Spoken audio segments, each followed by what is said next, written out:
उद्धव ठाकरे घरामध्ये बसलेले अजगर. उद्धव ठाकरेंनी गेल्या 25 वर्षांमध्ये मुंबई गिळंकृत केली. उद्धव ठाकरेंना मंत्री चंद्रशेखर बावनकुळेंचं प्रत्युत्तर.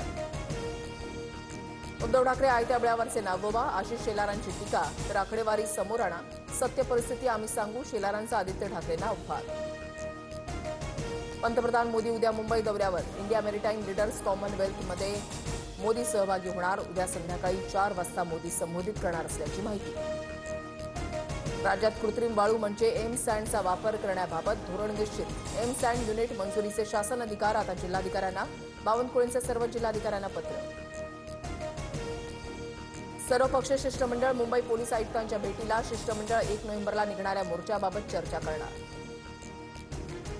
पलटण प्रकरणामधील आरोपी गोपाल बदनेनं पोलिसांना शरण येण्यापूर्वी मोबाईल लपवला. दोन्ही आरोपी महिला डॉक्टरच्या संपर्कात असल्याची कबुली. छत्रपती संभाजीनगरमध्ये बेकायदेशीर कॉल सेंटरवर कारवाई. कॉल सेंटरच्या माध्यमातून आर्थिक फसवणूक केली जात होती. जळगावमधील अनेक भागांमध्ये अवकाळी पावसाचा कापूस उत्पादकांना फटका. कापूस पूर्णपणे भिजल्यानं गळून पडत असल्याचं चित्र. नागपूरसहित विदर्भावर तीव्र अवकाळी पावसाचं संकट. आजपासून पुढील 3 दिवस विदर्भात मुसळधार पावसाची शक्यता. बंगालच्या उपसागरातील मोन्था चक्रीवादळाचा विदर्भाला फटका बसणार.